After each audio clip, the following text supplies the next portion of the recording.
The dawn before a wedding can feel endless, especially when the bride-to-be vanishes, leaving behind a scandal and an empty altar.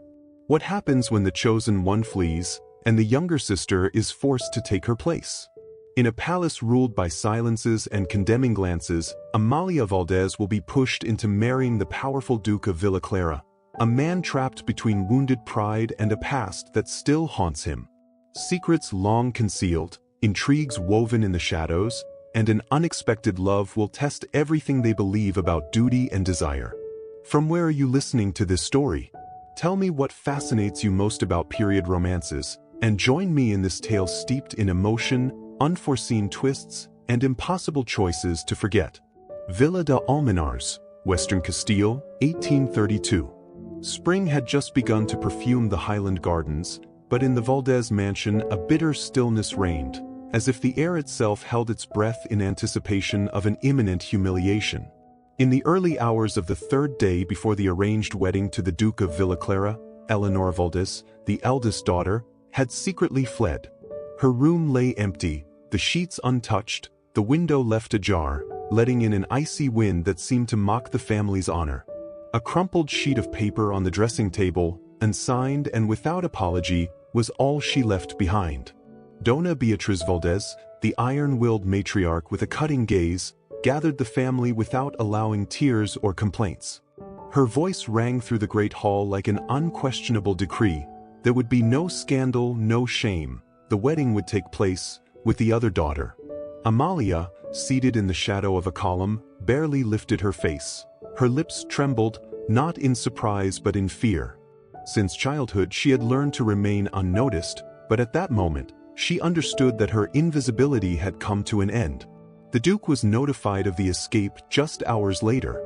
Dona Beatriz penned an impeccable letter, devoid of remorse, coldly proposing that the union be carried out with the younger sister instead. Mauricio de Villaclara, a man of principle, scarred by past tragedy and under the constant scrutiny of the court, agreed. He did so without enthusiasm, without consultation, without objection. He merely wrote at the bottom of the letter, "It shall be done." The ceremony was postponed for 3 days. In that time, the servants were silenced, the doors closed, and the Valdez name shielded under a veil of appearances. Amalia was prepared, dressed, instructed. There were no words of comfort, no gestures of tenderness. Every pin securing her gown felt like the seal of a fate that was not hers, yet now belonged to her.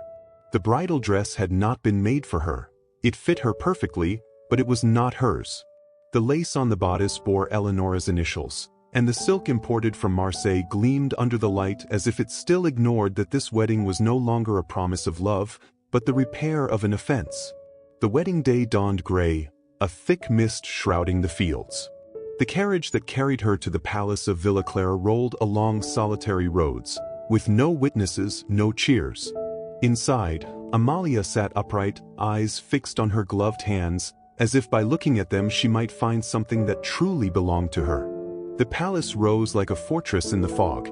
Its stones seemed to whisper ancient tales of glory, grief, and pride. Amalia stepped down alone.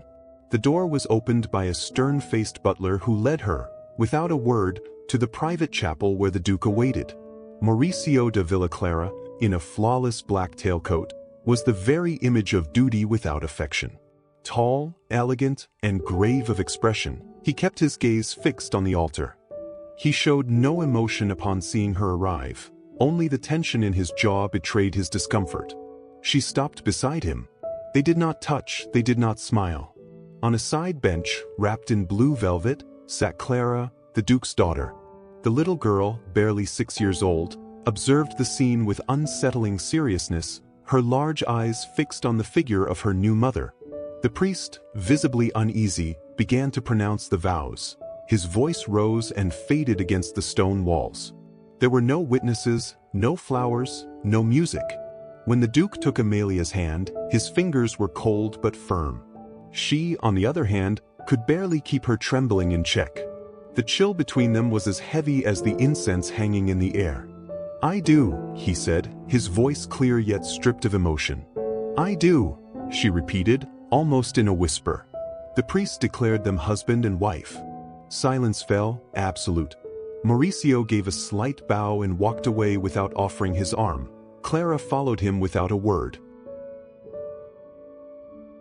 Looking back, Amalia stood for a few seconds in front of the altar. Her breaths were the only thing breaking the stillness. The incense, the candles, and the echo of soulless vows wrapped the moment like a shroud, and there, alone, she understood with a strange clarity that her life no longer belonged to her. Now she carried a foreign surname, a title she had never sought, and a destiny that no one had asked if she desired. But in some hidden corner of her chest, a spark of dignity still trembled intact. She didn't yet know if this was a punishment or an opportunity she still couldn't name. The carriage stopped with a dry creak before the main gate of the Villa Clara Palace. The aged wood of the structure barely trembled with the blow of the wind descending from the mist-covered mountains. Amalia watched from the window as the stone towers, silhouetted against the leaden sky, seemed to judge her silently. It was her new home, though she did not feel that way. A lackey with an impassive expression opened the door without a word. Amalia descended, one hand holding the edge of her skirt, careful with each step on the uneven cobblestones.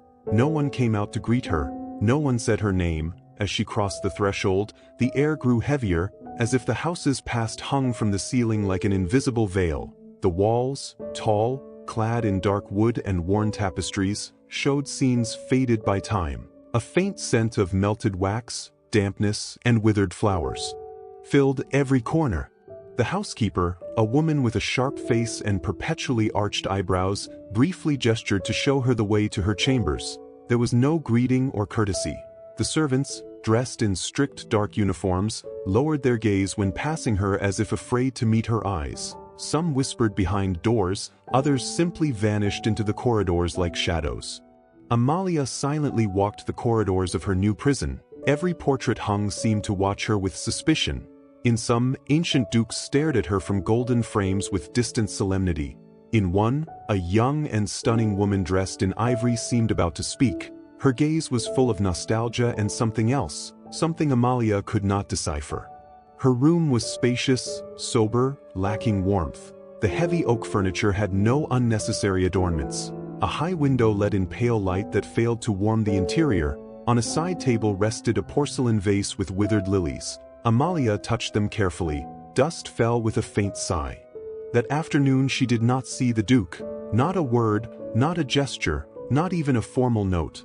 As if his presence was irrelevant, as if the woman with whom he had spoken sacred vows was invisible. The emptiness surrounding her was crueler than any offense. At nightfall, while wandering aimlessly through one of the northern wing's hallways, Amalia saw him for the first time since the ceremony. The Duke crossed the gallery in the opposite direction, accompanied by a butler. He was absorbed in thought, frowning, his gaze low. Noticing her presence, he barely lifted his eyes and then looked away without stopping. He said nothing, no greeting, no brief word. Amalia felt the warmth leave her cheeks. That indifference had an edge. It was not impulsive disdain nor declared hostility. It was something colder, absolute disinterest. That night she could not sleep. Outside, rain beat the palace rooftops, dragging the dust of the past. Inside, the silence was so dense she could hear the beating of her own loneliness. She sat on the windowsill and looked toward the central garden. A small figure under a black umbrella crossed among the shadows. It was Clara. Amalia hurried down, barefoot, moved more by instinct than obligation. She found her in the greenhouse, sitting on an icy iron bench. Clara stared at her. Her eyes, as pale blue as frost on the leaves, said nothing. Amalia knelt before her, took her hand gently, without imposing, and held it softly. For a moment, they studied each other as if trying to guess one another. There were no words, but something in that moment suspended between two wounded souls began to change. The next day, Amalia met the only being within those walls who looked at her without judgment, the elderly Father Iladio. She found him in the library, surrounded by ancient tomes, with a worn stole over his shoulders and a discreet smile, as if he knew more than he revealed. "The walls of this palace do not listen, madam," he said softly, offering her a cup of tea. "But hearts, sometimes, they whisper." She looked at him in astonishment and, for the first time since her arrival, gave a small but genuine smile. That afternoon, while the rain persisted against the glass, Amalia understood that resisting was not enough, obedience was not enough. If she wanted to keep her soul, she would have to find her place in that hostile world and, perhaps, just perhaps, open a crack between the stone fissures so some light might enter. The morning awoke breathless at the Villa Clara palace. The sky, still covered by a mantle of unmoving clouds, filtered its muted light through the old stained glass, tinting the hallways in dull tones as if the house itself rejected the sun. Amalia had risen early, not because she expected anything, but because sleep eluded her stubbornly. She wandered aimlessly through the long, silent corridors as if searching for something she did not yet know how to name. In her quiet walk, the echo of her steps gave her a false company. The palace unfolded before Amalia like an extensive labyrinth of shadows and whispers, too vast for a newcomer to find her way without getting lost in its forgotten recesses. Turning a corner, her gaze fell upon a solid oak door, sealed with a key corroded by rust. The handle, worn down by years of use, seemed to shy away from any human touch. A maid appeared beside her, warning in a quick whisper and with an evasive glance. "That wing is closed off, ma'am. It's been like that for years." She added nothing more, and Amalia did not insist, although that silence sparked a subtle and growing unease within her. Later, upon returning, she found the door ajar.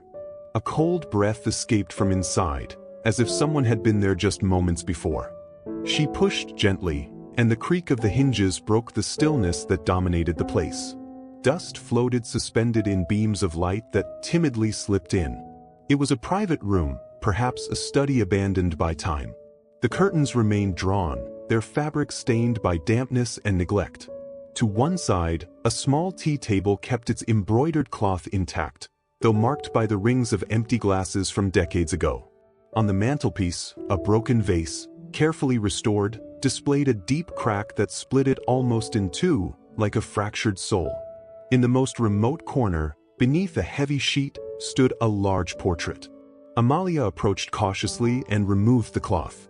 There was the late Duchess, a young woman with a slender neck, dark eyes heavy with melancholy and pale lips. Her expression radiated not pride or arrogance, but a serene, unfathomable sadness. She wore a pearl-colored dress and held a bouquet of white lilies in her hands, symbols of purity and fragility. The dark background of the portrait suggested that this woman never truly believed in the possibility of happiness. A shiver ran through Amalia. The painted gaze seemed to question her, as if trying to convey a message that words could not contain. Beneath the frame, she found a small wooden chest. Inside, a half-open box held charred papers. Taking one, she read with attention some lines written in a firm, masculine, elegant hand. They were unsigned, but Amalia recognized the Duke's voice. "This house weighs on my shoulders like a slab, but when I see you by the window, the darkness dissipates, even if only for a moment." Another letter, shorter and marked by what looked like a dried tear or a drop of wax, read, "I don't know if I will ever be able to give you joy, but I will protect you, even from myself." They were intimate words, restrained, almost painful. Amalia understood that the woman in the portrait had not been a distant duchess or a mere ornament. She had been fragile, yes, but also loved, perhaps clumsily, incompletely, and maybe too late. Carefully, she covered the portrait again, as one guards a secret. She closed the box and left the room with a tightness in her chest. The rest of the day passed with her soul unsettled, as if she dragged an invisible weight beneath her ribs. In the library, she pretended to read, but her thoughts kept returning to that painted woman. In the dining room, the silverware felt heavier, burdened with the accumulated silence of days. That afternoon, Clara appeared in the gallery as always, alone and dragging a faceless doll she held by one leg. Amalia watched from a distance, not interrupting. The girl stopped in front of her, unhurried and silent. Her large, clear eyes examined Amalia's face intently, as if searching for something invisible. Without warning, she offered the doll. Amalia received it with surprise. The fabric was worn, the seams open. "Do you want me to fix it?" she asked softly. Clara did not answer with words but barely nodded before turning and walking away with silent steps. Amalia stood there, the doll in her hands and her heart beating strongly. For the first time since her arrival, she felt that a door, though small, had opened. Maybe not yet to be loved, but at least to begin being seen. The rain did not stop. It had been falling over the palace of Villacara for days with a quiet constancy, as if the sky sensed that something deeper than winter had settled within its walls. That morning, Amalia opened the curtains just enough to see the wind bending the treetops. The air was saturated with moisture, and the mist seeped through the cracks in the windows like an invisible ghost. Something in the atmosphere had changed. An unsettling whisper floated through the hallways. It was a maid who told her, in a trembling voice, that the girl had not gotten up, had not eaten a bite, had not spoken a word, and was burning with fever. Amalia crossed the house without asking permission, climbed the marble staircase without stopping, and opened Clara's room door with hands cold as ice. The girl lay in the large bed, lost among the sheets. Her face was flushed with feverish heat, and her small body trembled under the nightgown soaked with sweat. She breathed with difficulty, lips dry and eyelids heavy. A doctor had been called but had not yet arrived. "Clara," whispered Amalia, sitting beside her. "I'm here, my child. Don't be afraid." The girl didn't respond. Her eyes moved beneath her eyelids, as if trapped in a dream she couldn't awaken from. For hours, Amalia did not leave her side. She dampened cloths with cold water, placed them on her forehead, changed the wet clothes, lit candle after candle to keep the light alive in the room. She murmured old songs softly, hoping the sound would give the girl a reason to stay. She didn't cry. She didn't raise her voice. She just stayed there, like a beacon in the dark. As night fell, the fever worsened. Clara began to delirium. Her lips uttered incoherent phrases, names Amalia didn't recognize. At one moment, her small body arched in the bed and her breathing became erratic. Amalia held her close to her chest, stroking her tangled hair. "Don't leave, Clara. Please don't leave me." Then she heard it. A whisper, barely a breath. "Mom." Amalia froze. Clara hadn't opened her eyes, but her lips had pronounced that word with the fragility of a sigh and the strength of a sacred declaration. Amalia's heart clenched. A tear ran down her cheek without her noticing. She kissed the girl's burning forehead and hugged her tighter, as if she could protect her with her own skin. Behind the half-open door, in absolute silence, the Duke had witnessed the scene. He remained motionless in the shadows of the hallway, with one hand resting on the frame. His usually impassive face showed an expression unseen in years, bewilderment and something else, something that both hurt and healed. He watched how Amalia comforted his daughter with a dedication he had never seen, not even in other times. The young woman he had accepted without desire, the woman he had ignored from the first day, bent over the illness as if it were her own blood. And in his chest, covered by layers of bitterness and distrust, a crack opened. Small, barely visible, but real. When the doctor finally arrived, Clara was already beginning to breathe easier. The fever had not fully subsided, but her pulse was steadier. The Duke left without announcing himself, as if he had never been there, but as he passed by the library he paused for a moment. He placed a hand on his chest and closed his eyes. That night, Amalia did not sleep. She stayed in a chair beside the bed, wrapped in a shawl, with her hands clasped and her gaze attentive. Clara slept deeply. The silence was dense, but no longer weighed the same way. Something had changed. She couldn't name it yet, but she felt it in the air, in the walls, in the beat of her heart. Clara had called her mother. And even if it was only a word whispered between fever and delirium, it was enough for Amalia to feel, for the first time since her arrival, that she belonged to something or someone. The palace's vestibule opened solemnly that afternoon, as the guest carriages began to arrive, bringing with them scents of expensive perfumes, sharp whispers, and proudly trailing fabrics. The event had been prepared discreetly, under the pretense of a diplomatic reception, but everyone knew the true goal was another, to present the new Duchess. Amalia was dressed with care. The sky-blue chiffon dress rested delicately on her shoulders, and an antique brooch held her hairstyle with sobriety. Yet, in front of the mirror, her eyes did not lie. She was nervous. It was the first time she was allowed to show herself as the Duke's wife before members of the nobility. The tapestry hall was lit by dozens of chandeliers. Voices echoed between the walls, coated with cold courtesy.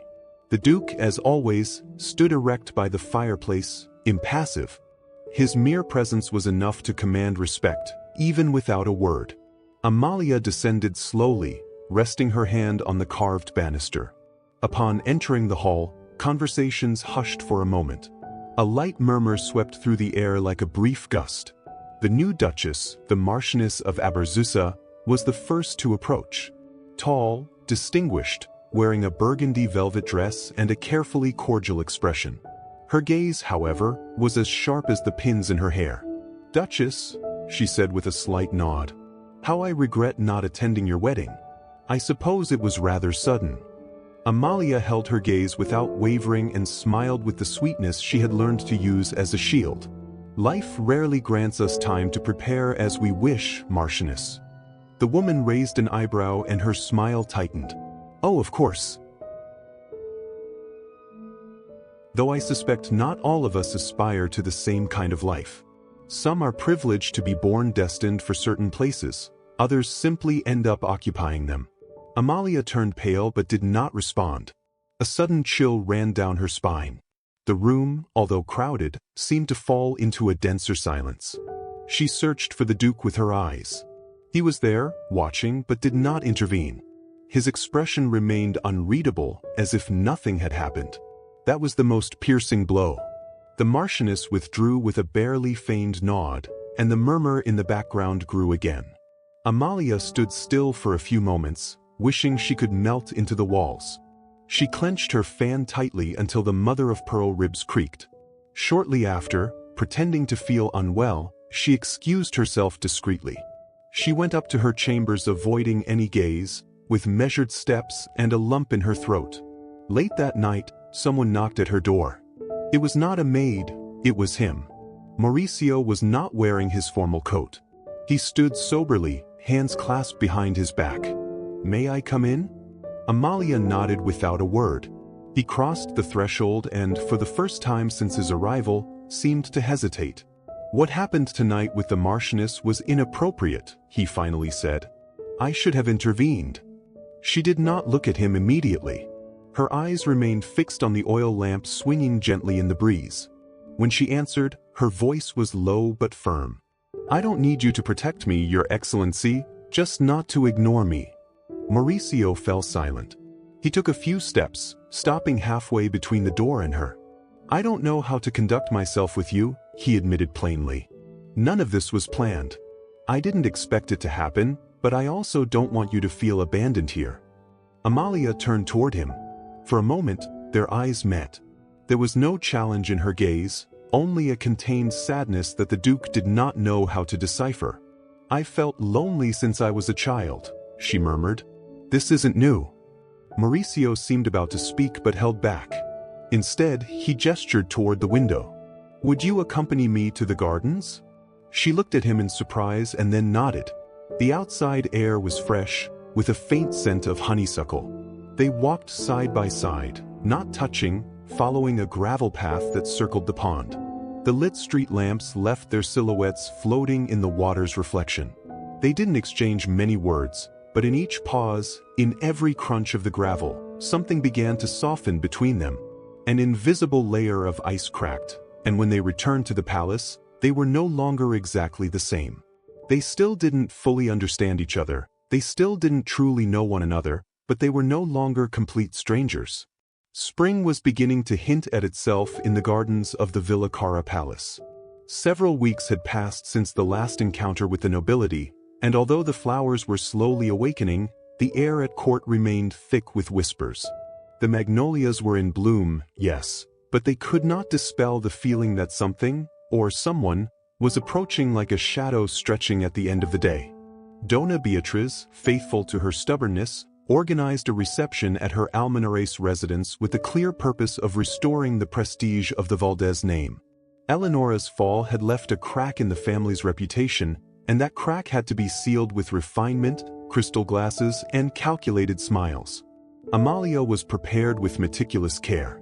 She wore an ivory design with French sleeves, sober but imposing, and her hair, gathered with discreet sophistication, was adorned with the pearl tiara that had belonged to her grandmother.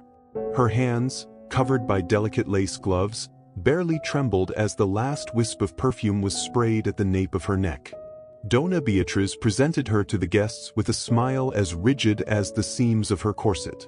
She did not do it out of affection or maternal pride, but because she knew the legitimacy of her family name depended on the image Amalia projected that night. Every word, every bow, every gesture would be judged. The family could not afford another misstep. The tapestry hall gleamed intensely. Crystal chandeliers cast a warm light over adorned faces. The Duke, impeccable as always, stood by her side, distant but proper. The conversation among the guests wavered between formal courtesies and subtly pointed remarks. Laughter was discreet and words sharp. It was during a trivial chat about the weather in the northern provinces when the unexpected appeared. "They say that in the village of Puerto, sir," commented the magistrate's wife with a casual air, "a young woman strikingly similar to Miss Eleonora has been seen running a boarding house alongside a foreign musician. Quite a peculiar story, if true." The Duke immediately raised his gaze. His jaw tightened slightly, and though he said nothing, his brow furrowed as if something invisible pierced his chest. He did not intervene, but neither did he remain indifferent. The phrase seemed to freeze the atmosphere. Amalia felt an emptiness open in her stomach. The crystal of her glass trembled between her fingers. Beside her, the Marchioness of Aberystwyth seized the moment to drop her poison with calculated elegance. "A coincidence, no doubt," she said, raising her fan, "though it would be a scandal if it turned out true. Imagine a Valdez washing sheets." Some feigned brief laughter, others exchanged uncomfortable glances. The Duke stayed silent, his posture stiffer than ever. Amalia, however, remained unmoved. She held her composure with a strength she didn't know she possessed. She lowered her gaze slightly, not out of weakness, but to deny anyone the privilege of seeing her open-wound. Hours later, back in Villa Clara, the silence was thick as the velvet curtains. The Duke withdrew without saying a word. Amalia went up to her chambers alone. Upon arrival, she found Clara waiting for her in the hallway. "Did you have fun?" the little girl asked, hugging her waist. Amalia tenderly stroked her hair. She had no need to lie. "No, my love, but it's over now." Clara looked at her with her big clear eyes. Her small hands sought hers with a trust that needed no words. In those simple gestures, Amalia found the only certainty that didn't falter. In the days that followed, the girl sought her out more often. She sat beside her during meals, brought flowers from the garden, and asked her to read during rainy afternoons. Her voice was soft, but her presence firm. There was a new confidence in her, a bond growing with deep roots. Meanwhile, far from Villa Clara, the Marchioness of Aberystwyth wove her intrigues with the skill of an experienced spider. In discreet letters and seemingly casual meetings, she began to insinuate that the Duke's marriage to Amalia had been rushed, forced, perhaps even legally questionable. She planted suspicions, one by one, into attentive ears. The Valdez name circulated again through the court corridors, but not with respect, rather with a morbid interest. And in the shadows of every whispered conversation, the echo of a name, Eleonora, repeated itself with the insistence of a wound that would not heal. One afternoon, while embroidering in the greenhouse, Amalia looked up and saw the Duke riding toward the forest. He stopped his horse repeatedly, as if searching for something or running away from himself. She turned her eyes back to the hoop. The needle hung suspended between her fingers. The silence in the house was no longer the same. It had changed. Now it seemed the prelude to something deeper, a crack about to open. The morning was clear, with a sky that promised nothing unusual. In the Valdez household, however, the day broke disrupted by the most unexpected and feared arrival. Eleanor returned without warning, in a hired carriage and carrying only a single worn leather suitcase. Her dress was simple, her face thinner, and her gaze, though still proud, no longer held the defiant sparkle of former times. Dona Beatriz came down to the vestibule when alerted by the servants. Seeing her standing at the threshold, she held back a scream. Then, with the coldness cultivated throughout her life, she approached. "Have you had the audacity to return?" she said softly, as if fearing the walls might overhear. Eleonora did not blink. "I have returned because I have nowhere else to go," she replied without averting her gaze. "I do not seek your forgiveness, nor your charity, just a roof for tonight." Donna Beatriz regarded her with a mix of anger, shame, and perhaps pain. "You cannot stay here, everything you did remains a scandal," she said harshly. "But if you let yourself be seen wandering Almenars, the Valdez name will be completely ruined." It was then that she made a decision born not of affection, but calculation. She locked herself in her office and that same afternoon sent a letter to the Villa Clara palace. In it, bluntly, she informed the Duke that his former fiancée had reappeared and that although she did not want her back, she had no way to contain her in the city without fueling rumors. She left it in his hands as one passes a burden to another tomb. 2 days later a reply arrived from the Duke's butler.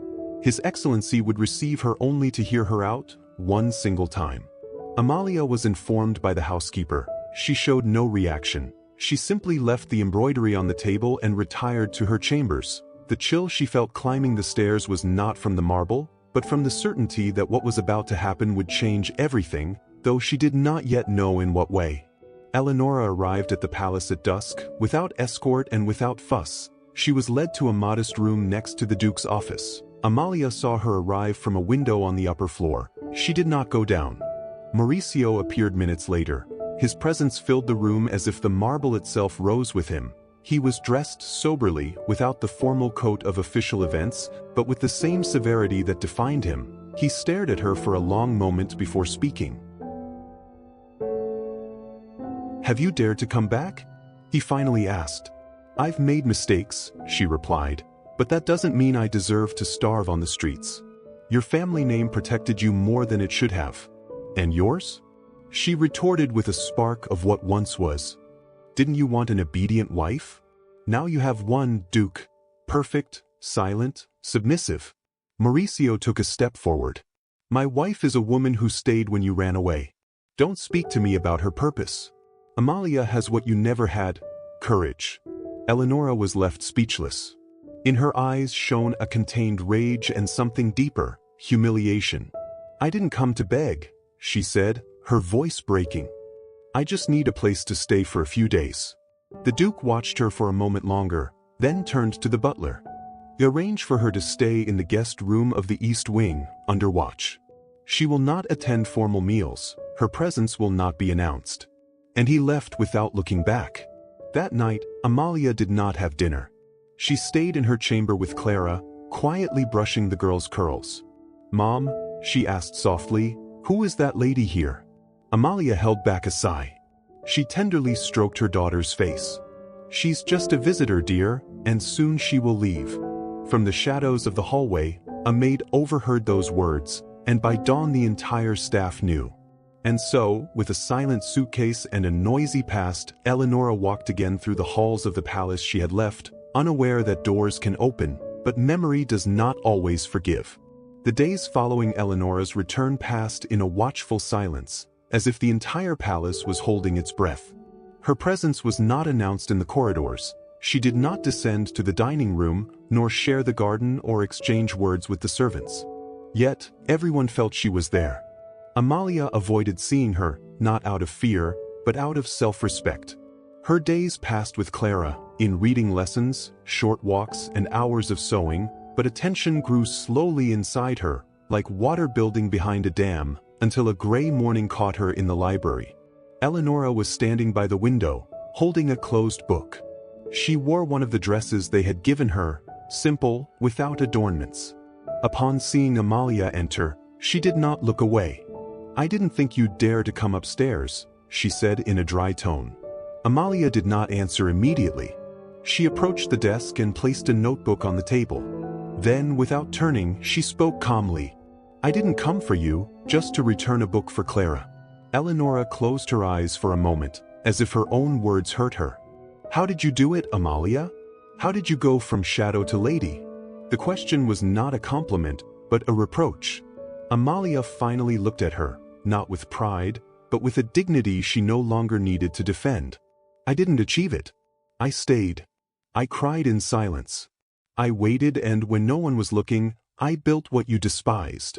Eleonora pressed her lips and stepped forward. Is it not enough for you to have replaced me? Do you also need to judge me? I didn't replace you, Eleonora. No one can, but someone had to be here when you weren't. And I was. A dense silence filled the room. The curtains moved with the wind. The distant sound of a carriage faded among the columns. You don't know what it was like to live outside this world, Eleonora murmured. The streets, the faces that owe you no respect, winters without fire, love that promised freedom and ended up another cage. Amalia lowered her gaze. For a moment, her heart faltered, but compassion could not cloud the truth. I didn't choose this world either, I just learned not to run away from it. The door opened without warning. Clara entered with light steps, her hair loose and a doll in her hand. She stopped when she saw them. Her gaze rested on Eleonora as if seeing her for the first time. "Who are you?" she asked without fear. Eleonora tried to smile, but the smile didn't reach her eyes. "I'm someone who knew you when you were little." Clara frowned, walked to Amalia, and firmly took her hand. "You're not my mom." Eleonora froze. There were no tears, only a slight blink, as if something inside had broken. Then she turned her face toward the window. Amalia left with Clara, saying nothing. That very afternoon in the city, the Marchioness of Aberystwyth raised her glass at a discreet gathering of influential ladies. She wore deep blue and her jewels reflected the light like a sharp knife. "The return of Miss Valdez has stirred certain questions in the right circles," she commented softly. "What if she impersonated her sister in an unconsummated marriage? Is she really the Duchess?" The words were met with tense smiles, fans frozen midair, and knowing looks. The seed had been planted. In the Villacara study, the Duke stood in front of the burning fireplace. The butler had informed him of the rumor. He didn't respond. He only held in his hands an unopened letter, a missive from the Council of Nobles.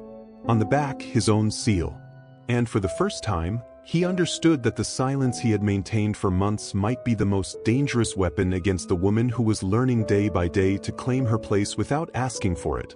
A woman who was no longer there by mistake, but by right. The city awoke restless with an invisible buzz, as if the walls whispered something forbidden on every corner. No more than 3 days had passed since that intimate meeting at the Marchioness of Aberystwyth's residence, but the words planted with silky voice and icy smile were already circulating in the salons with a life of their own. What if the one living in Villacara isn't the real Duchess? They say they married without witnesses, that it all happened so quickly. What if the real fiancé has returned to correct the mistake? No name was spoken aloud, but everyone knew who they meant. The aristocracy, as much a lover of scandal as of lineage, needed no confirmation to judge. A well-placed insinuation, a raised eyebrow, a whispered comment at a ball, and the public verdict was unappealable. Letters circulated between provinces, in the archbishopric corridors, and in the oldest gentlemen's clubs of the kingdom, igniting doubt like a spark on dry parchment. What was being questioned was not just the legitimacy of a marriage. It was the order, the purity of titles, the validity of future descendants. And so, without prior warning, the Council of Nobles sent out summons, not in the name of justice, but because they could no longer ignore the social pressure that overflowed beyond the margins of silence. The news spread quickly, slipping through the cracks of windows, weaving through the folds of noble cloaks, and coursing along marble corridors like a cold current. The union between the Duke of Villacara and Mrs. Amalia Valdez was to be examined in a public hearing. The letters arrived sealed with crimson wax, wrapped in polished language that concealed a dagger. The reasons were formal: absence of witnesses in the marriage record, lack of official registration before impartial witnesses, and suspicion of non-consummation of the union. But everyone knew what was truly being challenged: the right of a woman without power, without strong lineage or strategic alliances, to occupy the place of the one who fled and returned. Amalia received the summons at dawn, delivered by the council's own secretary. She did not ask questions, nor did she show distress. She thanked politely and went up to her chamber. There, among the folds of a simple dress, she chose the most austere one she had, bone-colored, without lace or embroidery, only a gray ribbon at the waist. She would wear not a hint of adornment. Her testimony would not come from silk, but from her voice. The Duke was informed shortly after. He said nothing, only stared out the window for a long time, his hands clasped behind his back, like someone sensing the moment had come to answer for all that had been left unsaid. The council chamber was arranged with severity. Carved wooden benches flanked the central dais, where the nobles, dressed in dark robes, already took their seats. The coat of arms of Western Castile presided over the hall. In the upper galleries, members of the aristocracy observed from their balconies, whispering behind fans and glasses, sharper than their words. Amalia entered alone. Her walk was calm. No servant, no lady-in-waiting, no dramatic gesture announced her arrival. Just her composure, and her steady gaze ahead. The murmurs ceased. One of the counselors, with a grave and distant voice, read the accusations, irregularities in the ceremony, doubts about consummation, rumors of identity substitution. He also mentioned the delicate context of Miss Eleonora Valdez's return, without naming her directly, all in a tone of cold legality. "Do you have anything to declare, madam?" asked the council president. Amalia stood. The words that followed were not memorable for their rhetoric, but for the serenity with which they were spoken. "I do not possess a surname weighed in gold, nor a dowry that buys alliances," she began. "I was not educated for power but for honesty. And when my sister left, I did not take her place out of ambition, but out of duty." Then, without seeking it, she found something more. Her voice was steady, without hesitation. "Clara called me mother, when she still did not know what belonging was, and I knew then that I could no longer leave, because I was no longer a guest in this house, I was a root." There was a brief silence. Some heads barely nodded. "I have no way to prove what cannot be seen," she continued. "I have no witnesses of glances, no records of gestures, but I have something many here have forgotten. A love that does not demand, does not threaten, does not insist, only remains and endures." The senior counselor asked her to sit. Amalia obeyed. Around her, the air changed, grew denser, more human. Then, when everything seemed to be coming to an end, the side door suddenly opened. A small figure crossed the hall without permission, invitation, or fear. "Mom." Clara ran in, wearing a pearl-colored wool dress, her hair loose, cheeks flushed with excitement. She threw herself at Amalia and hugged her with small arms, disregarding protocol or nobility. A collective whisper ran through the room. Mauricio, standing in the shadows, stepped forward. His boots echoed on the marble floor. He approached calmly and stopped beside his wife and daughter. Amalia raised her gaze. Her eyes met his. There were no words. The Duke took Amalia's hand slowly, firmly. Then he looked at the council. "Here is my wife," he said, "and I need no other proof than that little girl who calls her mother. And the fact that I have finally learned to call her that too."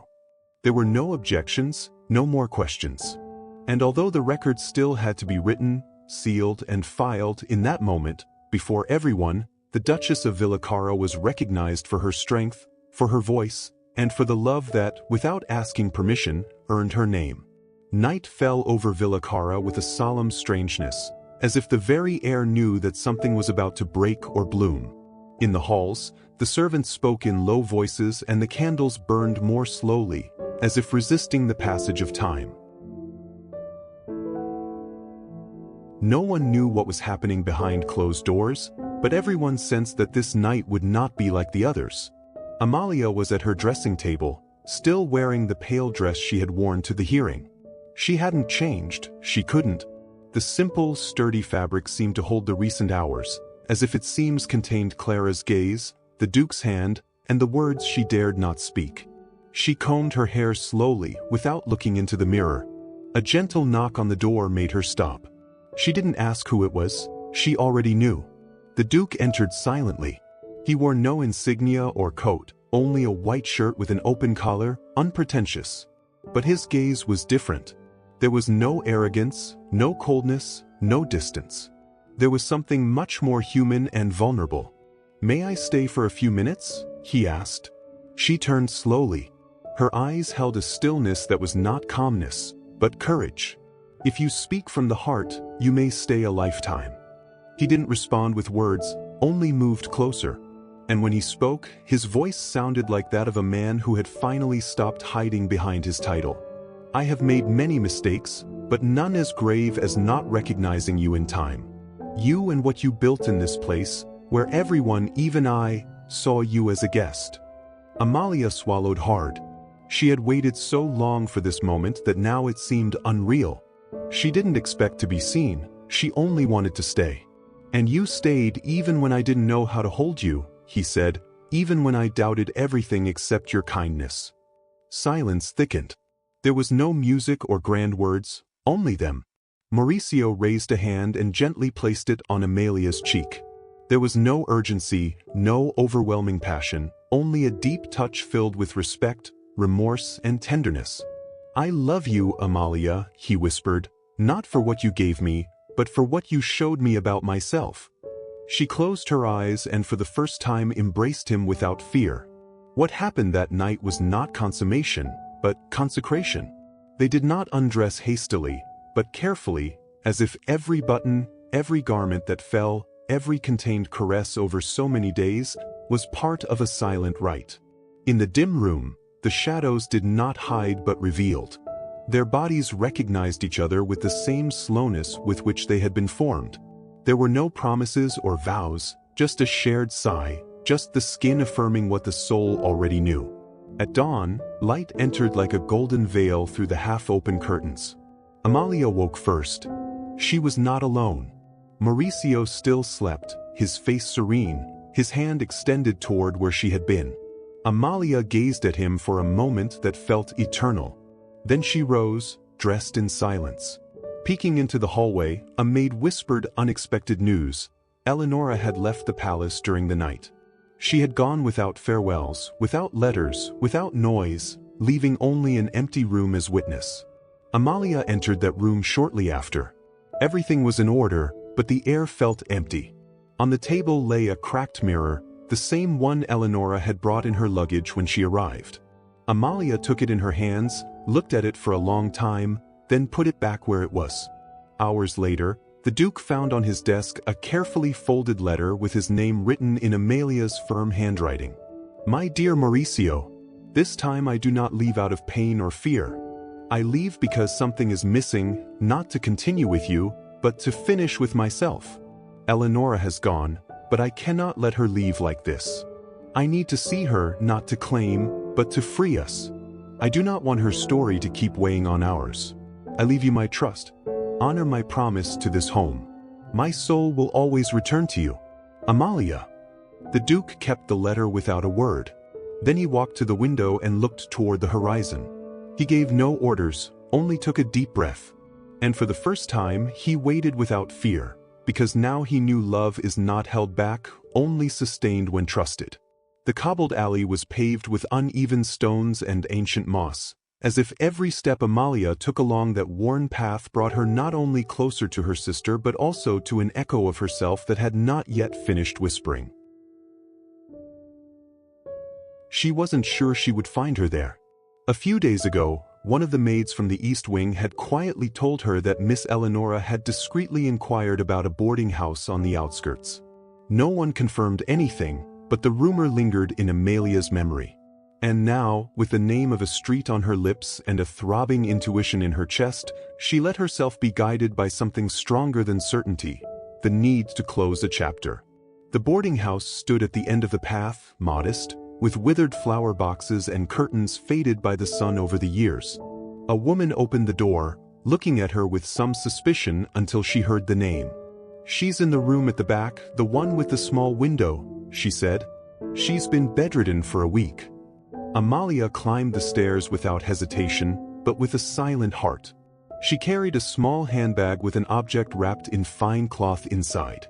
She knocked on the door with her knuckles. Who is it? A voice asked from the other side. It wasn't weak. It was the voice of someone who expected nothing and therefore feared everything. There was a pause, then the slow creak of a hinge. Eleonora stood next to a chair, dressed in a dark skirt and an unpressed linen blouse. Her cheeks had lost the shine of vanity. She had dark circles under her eyes and her carelessly tied hair showed premature gray strands. But her eyes were still the same, alert, proud, but no longer sharp. "I didn't think you would come," she said. "Neither did I," Amalia replied. She entered and closed the door behind her. The room was small, an iron bed, a dresser without a mirror, and a window letting in half-light.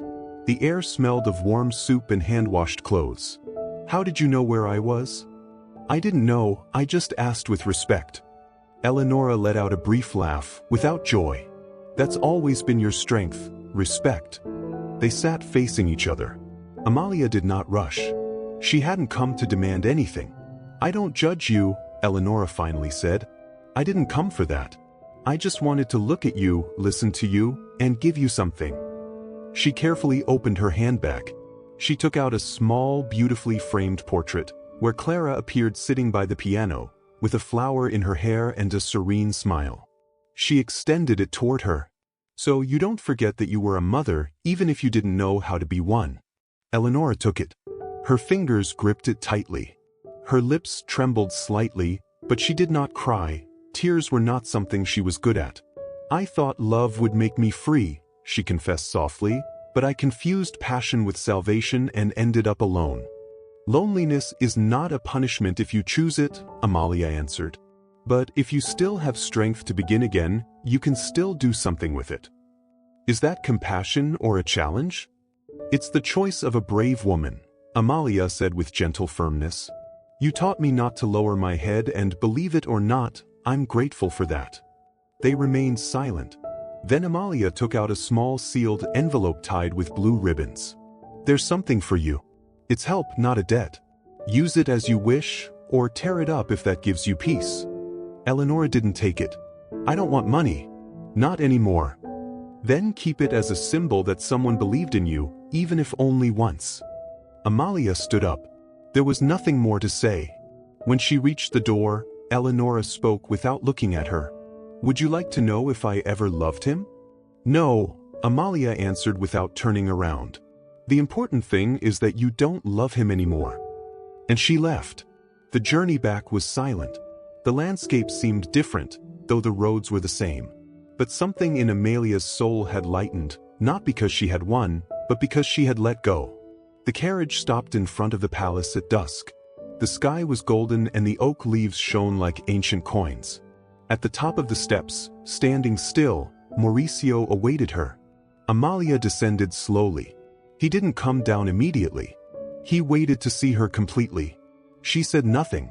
Then he descended a step, and then another, until, unhurried and without ceremony, he extended his hand. Amalia took it, and in that gesture, everything was said. 3 months had passed since the day Amalia crossed Valacra's gates again.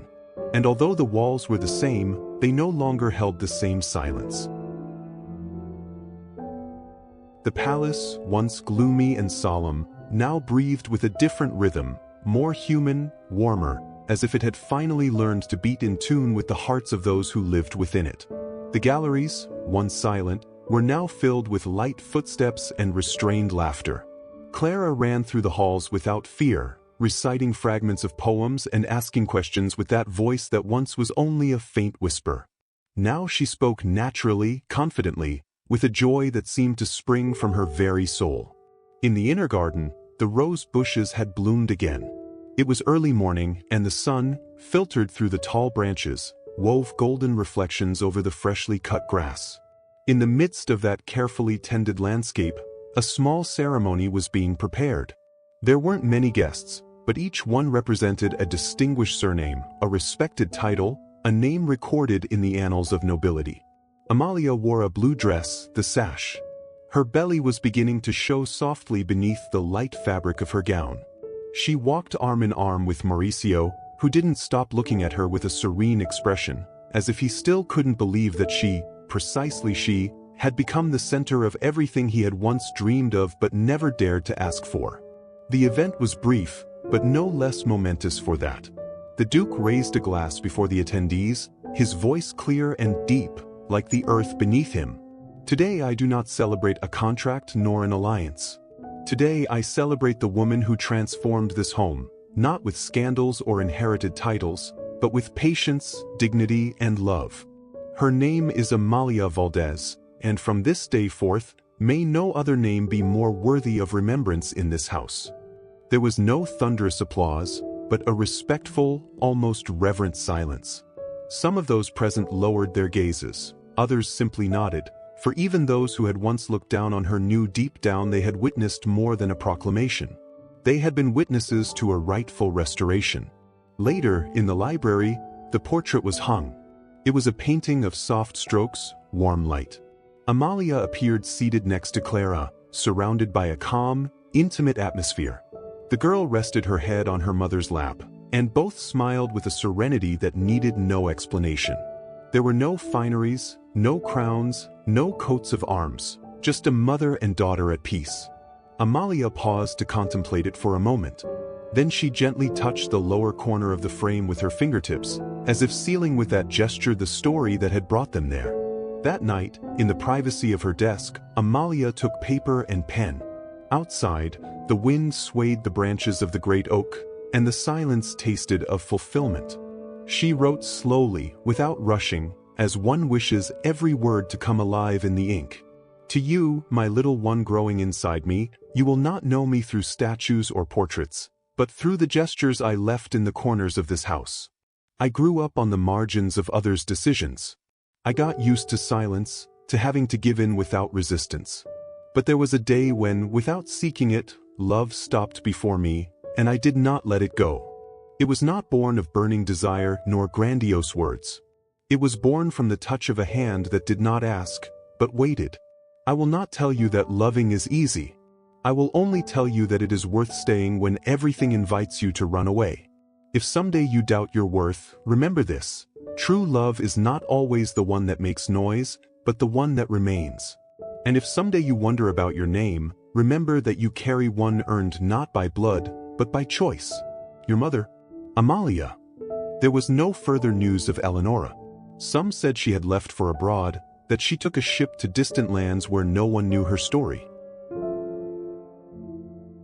Some claimed she had become a governess, others that she had opened a small bookshop in some coastal town, but no one could confirm it.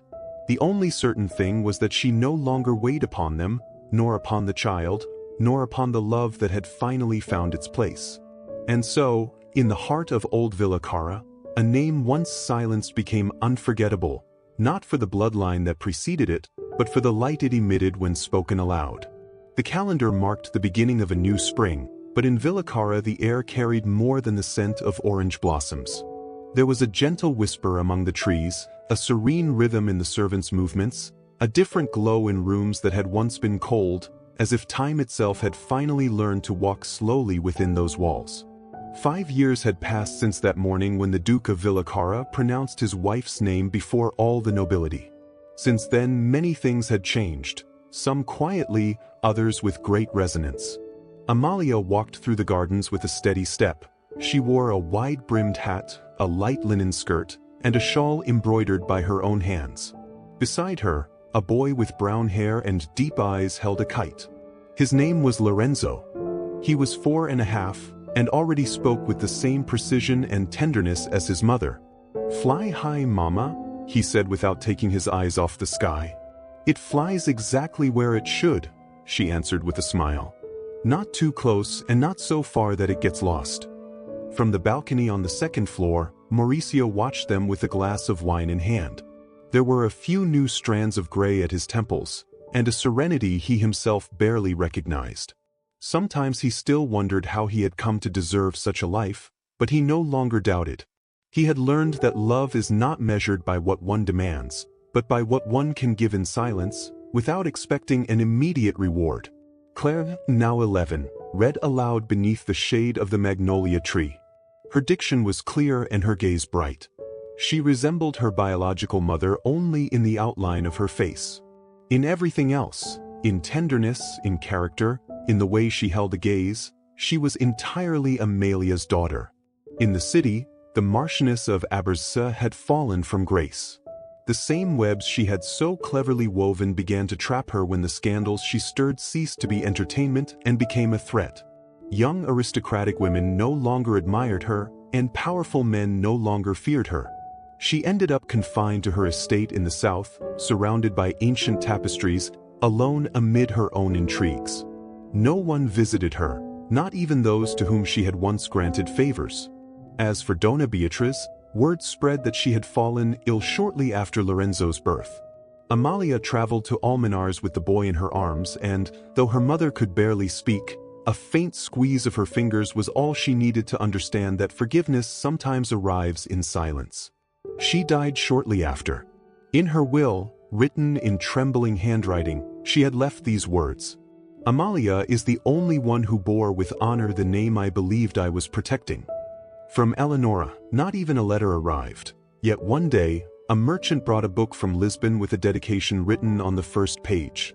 "For those who learned to stay when I chose to leave, for those who loved me even when I didn't deserve it. Sometimes living in peace is the bravest act. Eleonora." Amalia placed that book in the library of the East Wing without mentioning it to anyone. Only Clara found it one afternoon and, upon reading the note, closed it gently, kissed its cover, and returned it to the highest shelf. That day at sunset, when the sky began to turn golden and the lamps had not yet been lit, Amalia and Mauricio met in the central gallery, as they did every evening. They didn't say much. "What if all this is a dream?" he asked, brushing her cheek with his fingertips. "Then I don't want to wake up," she answered, resting her head on his chest. From the corridor, Clara laughed with her brother as they flew the kite that no longer wanted to come down from the sky. And in that fleeting moment, when the present seemed to contain all times at once, the love that had been so hard to build affirmed itself in the only possible form of eternity, in the memory of those who had chosen it and stayed. Because some names are not born in books, they are born in deeds. And Amalia had left hers etched into every corner where there had once been only shadow. They say that true love doesn't always arrive like lightning. Sometimes it enters in silence, settles without asking permission, and transforms everything it touches from within. Such was the story of Amalia, a woman chosen not for her beauty nor her lineage, but for her ability to stay, to endure, and to love even when no one was watching. This story reminds us that courage is not always in shouting the loudest, but in holding a gaze when everything trembles, that real love does not demand, does not impose, it builds, and that dignity, when silent, can be more powerful than 1,000 titles. Now that you've reached this point, I invite you to leave a single root word in the comments. That way I'll know you were one of those who stayed until the end, one who feels and understands that some stories are never forgotten because they remain within us. Did this story move you? Which part touched you the most? I'd love to read your thoughts. And if you know someone who loves intense, historical, and deeply human romances, share this video with them.